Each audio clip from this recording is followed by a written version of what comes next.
Oubliez tout de suite les samouraïs et les champs de bataille. Une des plus grandes histoires du Japon moderne, la pagode à 5 étages de Kodarohan, elle se déroule sur un chantier. Et c'est une histoire incroyable de passion, d'ambition et de folie créatrice. Quand on pense au Japon de l'époque, on imagine tout de suite des guerriers, des duels au sabre, des stratégies militaires. C'est le décor qu'on s'attend à trouver, bien sûr. Mais cette fois, on va complètement ailleurs. Parce que cette histoire, elle choisit un tout autre champ de bataille, le chantier de construction. Ici, les héros ne manient pas le katana, mais la scie et le marteau. Ce sont des charpentiers, des artisans, dont l'honneur se mesure à la sueur et au talent. Et au cœur de tout ça, il y a une rivalité, mais une rivalité explosive. D'un côté, on a Jubei, un génie, mais maladroit, un peu bizarre, que personne ne comprend vraiment. Et de l'autre, Genta, le maître charpentier au sommet de son art, charismatique, que tout le monde admire. Un seul projet va les opposer, et leur confrontation va devenir une véritable légende. Alors, pour bien comprendre le contexte, il faut se projeter. On est à Edo, l'ancien Tokyo. C'est une époque où le talent d'un artisan pouvait complètement éclipser la puissance d'un samouraï ou la richesse d'un marchand. Dans ce monde-là, la compétence, c'était la seule, la vraie noblesse. Et pour vraiment saisir les enjeux, il y a un concept japonais qui est absolument central, le giri. Alors attention, ce n'est pas juste de la loyauté. C'est bien plus profond. C'est une dette morale, une obligation sacrée et inviolable que l'on a envers son bienfaiteur. Et briser le giri, c'était la mort sociale, l'exclusion pure et simple. Bon, alors, comment tout ça commence ? Eh bien, ça part de l'annonce d'un projet monumental. Un grand temple a décidé de faire construire une pagode à 5 étages. C'est le genre de chantier qui marque une vie. Évidemment, tous les regards se tournent vers la star, le grand maître Genta. Et là, c'est le coup de théâtre. Le grain de sable dans l'engrenage, c'est Jubei. Cet artisan que tout le monde trouve lent, un peu gauche, et que Genta lui-même soutient, presque par charité. Eh bien, ce Jubei prend une décision complètement impensable. Il décrète que ce projet, l'œuvre d'une génération, doit être la sienne. Pour ça, Jubei fait un truc de fou.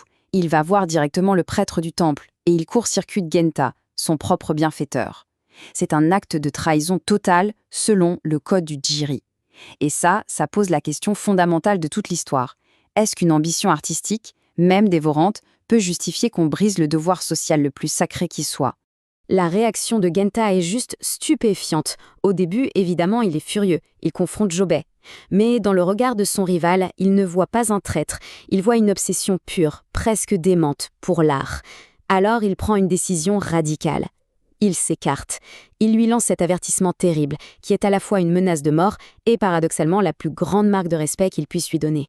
Imaginez l'ambiance sur le chantier qui démarre. Ce n'est pas la joie et la bonne humeur, hein. C'est un chantier qui naît sous le poids du scandale, de la trahison. Chaque poutre est posée avec une tension palpable, parce que maintenant, les enjeux, c'est une question de vie ou de mort. Et ce qui devait arriver, arriva. La tension, elle finit par exploser, et de la manière la plus violente qui soit. Un des apprentis de Genta, fou de rage de voir l'honneur de son maître bafoué, attaque Jubei par surprise. Jubei paie littéralement dans sa chair le prix de son ambition démesurée. Et la réaction de Jubei à cette agression, elle est glaçante. Il ignore la douleur, il ignore le sang, il ignore le danger. Son unique obsession, c'est sa pagode. Ces mots révèlent une dévotion à son art qui n'est plus de la passion, ça frôle la folie pure. Les mois passent, le travail est acharné, et finalement, la pagode est terminée. C'est un chef-d'œuvre absolu. On pourrait croire que l'histoire est finie, mais non. Le destin n'a pas dit son dernier mot. L'épreuve finale, la plus terrible, est sur le point d'arriver. La nuit même de son achèvement, une tempête d'une violence inouïe, un typhon monstrueux, s'abat sur la ville.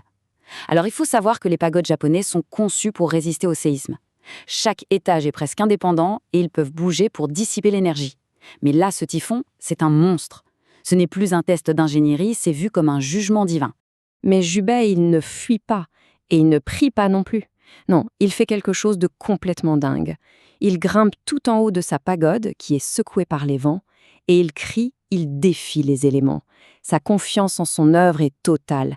C'est l'artiste face à l'univers. Et pendant ce temps, au pied de la tour, un autre drame se joue, en silence. Genta attend. Il n'est pas là pour savourer un échec potentiel, pas du tout. Il est là pour assumer sa part de responsabilité. Si la tour s'effondre, il se donnera la mort par seppuku pour avoir laissé faire Jubei. Son honneur est maintenant lié au succès de son rival. Au lever du jour, c'est le miracle. Le typhon a tout ravagé autour, mais la pagode, elle est là, debout, intacte, sans la moindre égratignure. Le prêtre du temple déclare alors qu'elle n'est pas l'œuvre d'un seul homme, mais de 2 héros. Et dans le silence, Jubei et Genta se regardent, et enfin, se reconnaissent comme des égaux. C'est une histoire incroyable, n'est-ce pas? Mais au-delà du récit, qu'est-ce qui fait que la pagode à 5 étages est un chef-d'œuvre intemporel? Qu'est-ce qui nous touche encore si profondément, des décennies plus tard? Sa puissance, en fait, vient de ces thèmes qui sont complètement universels. On a d'abord la folie du créateur, prêt à tout sacrifier pour sa vision. Ensuite, le respect complexe entre rivaux, qui finit par être plus fort que la jalousie. Et bien sûr, ce combat épique de la volonté humaine contre les forces brutes de la nature. Mais l'œuvre nous met surtout face à une vérité un peu dérangeante, il faut l'avouer. L'idée que la vraie réalisation de soi, la création d'un chef-d'œuvre, ça exige parfois un égoïsme radical. Un égoïsme qui, inévitablement, blesse les autres et défie toutes les conventions sociales. Bon, tout ça c'est bien beau, mais on parle de Charpentier du 19e siècle. Quel est le rapport avec nous aujourd'hui? Comment cette histoire peut-elle encore résonner à notre époque? C'est vrai que dans notre société, on nous parle sans arrêt de collaboration, de consensus, de travail d'équipe. Ce sont des valeurs importantes, évidemment. Mais cette histoire, elle vient nous rappeler que les plus grandes innovations, les chefs-d'œuvre qui traversent le temps, naissent souvent de la vision unique, obsessionnelle et intransigeante d'un seul individu. L'histoire se termine, mais elle nous laisse avec une question en suspens. Face à la dévotion totale de Jubei, on ne peut s'empêcher de s'interroger sur nos propres passions. Qu'est-ce qui, dans nos vies, mériterait un tel risque, un tel sacrifice? C'est peut-être en frôlant cette folie créatrice qu'on découvre ce qui nous rend vraiment vivants.